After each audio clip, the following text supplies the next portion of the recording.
so I was going to use these few minutes to get some self-help. How do I do it? What should I do? This is where it usually starts. A flash of inspiration to get bigger, leaner and stronger. But celebrity and athlete methods seem questionable. Chicken breast, broccoli, and occasionally some brown rice or something like that. The speed of their transformations suggests other methods. Yeah, I almost died and then came back, and I have a healthy respect now for sauce. So you search social media for another solution.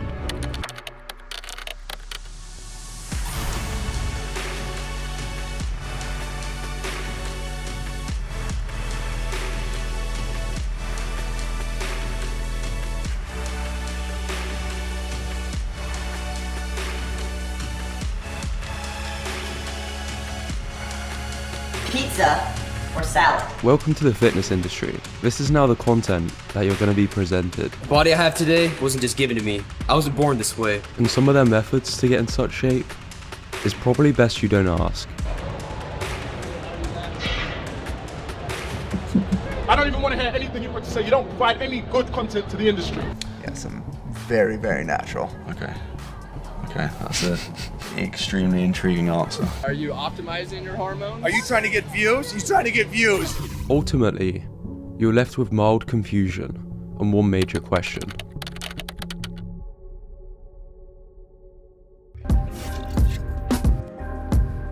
I've been working out since I was 7 or 8 years old. Believe in yourselves. Natural bodybuilding is real. I'm doing it. When you're natural, you need to take advantage of every little thing that you can. Everyone in great shape works incredibly hard. What's naturally achievable with dedication and effective programming is truly impressive. But often, there's another factor that separates those at the top. Genetics. This is Tristan Lee at 15, Jeff Seid at 15, and the Titan himself at 14 years old. Humans are not equal. Sorry. Genetics don't merely play a role in the muscle building process, they actually play a pretty critical, pretty important role, probably more of a role than most fitness coaches would ultimately want to admit. They influence everything from how much muscle you can gain, to your bone structure, how strong you are, and ultimately how you look. Whether your abs look like this or this, whether your clavicles are narrow or wide, and how easily you gain muscle.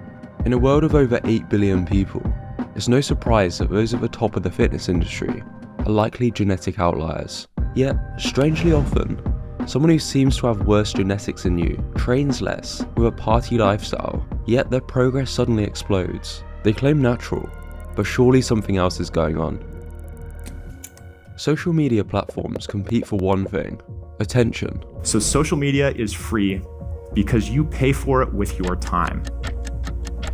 Their profit is directly linked to how long they can get you to scroll. You have social statisticians and scientists and researchers and people in lab coats, literally best minds of our generation, figuring out how to addict you to the news. Yes. And if you fall for it, if you get addicted, your brain will get destroyed.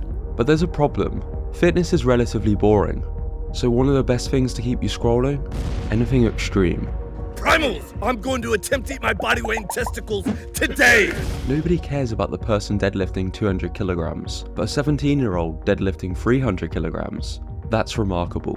No one cares about a personal trainer level physique, but a guy who looks one paper cut away from death. Now that's shareable. Nobody cares about the runner who eats a balanced diet, but the man who chomps pickled pizzle looks like this and claims natural.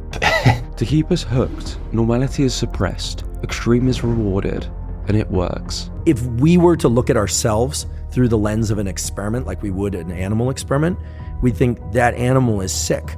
Gymshark leveraged this to rapidly grow to $1 billion company. It's also why it feels like every other teenager is bench pressing 405 after a few years of training, even though it'd decapitate 99% of people. This has more to do with human nature, as opposed to evil social media overlords. I would never have been interested in Gymshark if this is what their models look like. Having ambition is good, but there's massive money in being the biggest, leanest, or strongest. Because of this, some are willing to take a few risks to get there.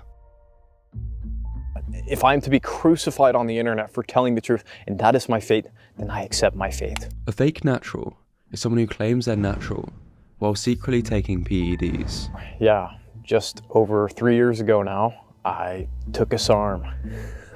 This way, they can usually make more money promoting natural supplements, and people don't tend to like that. If you actively say you are not taking drugs and you're a scumbag. Given the financial incentives, it would be naive to assume this doesn't go on. It's why around 2012, the natural or not trend emerged, and has since gained so much popularity. Notice he's lifting up the shirt above the abs, but covering one of the nips. Why is that? Why would he do that? Sometimes, this goes beyond just speculation. Many influencers have opened up about their usage, with many more suspected. I've been following this guy. I've known about this guy ever since I was 16 years old. The fact that he claims natural, honestly, makes me question his sanity and the kind of person he is. I am not going to even go into this guy because I used to work in a gym where him and a select group of people that I'm not going to speak about actually came to the gym to ask for weed, speed, and D-bol. How you doing? Influencers also use Photoshop, and more recently, Videoshop, to look better than life. Usually, it's indistinguishable to fans, which is why your favourite influencer's least favourite influencer has been welcomed to the ecosystem. How many more of these influencers are gonna get taken out by a goddamn door frame? 𝗘𝘅𝘁𝗍𝗄 makes videos exposing the Photoshop and lies from leading fitness influencers. Why is that locker crooked? Why is this sticker so crooked? Did you not think anybody was gonna notice these big honking calves that you cooked on yourself? It's crazy to see, because most of these people look great before the editing, but I guess this is how competitive it's become. Of course, a few people have also been called out for using fake weights, but it'd be sad to assume that everyone bigger and stronger than you is just cheating. It almost discredits what's possible with effective training. All you need to know is that there's a lot of pressure to stand out, and some resort to tricks to look bigger, leaner and stronger. Much like the next factor, it's a systemic problem which you should probably be aware of. One of the issues with social media, people look like they have a much better life than they really do.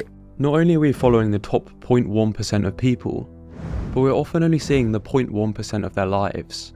As the guy from the 𝗘𝘅𝘁𝗄 lads once said, by design, social media rewards us for showing our best life, but you don't ever see real life, the 99% of our lives, the behind the scenes, the unglamorous, unfiltered, day-to-day, bland normality.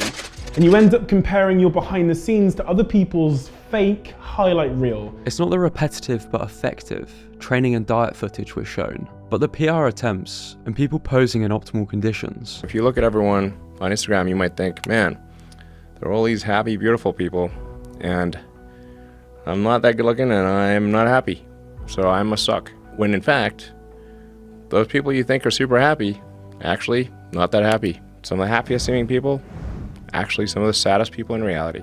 And nobody looks good all the time, doesn't matter who you are. A lot goes on behind the scenes, which doesn't get shown. This industry is the only place that you get rewarded for having a drug problem and an eating disorder. Yeah. If you combine the two, you get a pro card. Social media distorts what it actually takes to get an influencer level shape. You can't have sharp abs and cross-striations and separation all year long. If you try to do that, you'll never gain muscle. Gaining elite strength may take longer than social media suggests, and effective training doesn't always look exciting. Most of the problems in the fitness industry are caused by people with six-packs confusing causation with correlation. The influencer doesn't promote the Test Booster 3000 because it's responsible for them looking good. They sell the pills because they look good. The same could be said about the get abs in a week videos, and you're probably not going to look like Mike O'Hearn if you slurp his $700 duck eggs. Rounditis is a term to describe a lack of focus, consistency, and dedication in your approach to fitness, characterized by a haphazard or careless attitude towards fitness goals, where you engage in random, unfocused workouts, hacks, and diets without a clear plan or purpose. So is that it? Don't compete because it's too dangerous? Just worship influencers and put them on a pedestal? Only try if you're 100% certain your genetics are elite, and if not, you should aspire to be average. Fortunately, there's another way. Human beings need to hear this. They need to stop hearing these hacks on this and that. There's no fucking hack, bro. There's no fucking hack. The magic you are looking for is in the work you're avoiding. Don't focus on your opponent. Why you have to focus on him? Just focus on yourself. You cannot be a victim to your genetics. Your genetics must be a victim to you. It's you against you. You against you. And if you misunderstand that, you have a real problem. Even if you have genetics in the bottom 10%, you can probably still get a physique in the top 10%. If you had as much respect for yourself as those at the top, you'd be a lot further ahead. You see, there's people with greater hurdles making more progress, and people further behind than you with a better self-image. What's naturally possible has never been greater. In order to train as hard as possible, you must retain a clear image of your purpose. Once your goal is sharply but realistically defined, all that remains is carrying out your plan.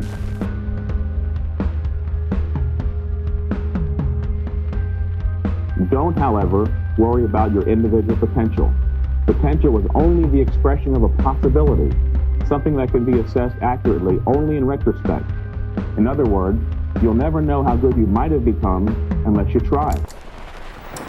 If you want access to hundreds of mostly free, science-based workout programs, I recommend you check out Boostcamp. It's probably my favourite app at the moment, backed by some of my favourite people in the industry, and you can use the code BRETT for a special bonus and to let them know I sent you. I wish you the best of luck, and I'll see you in the next video.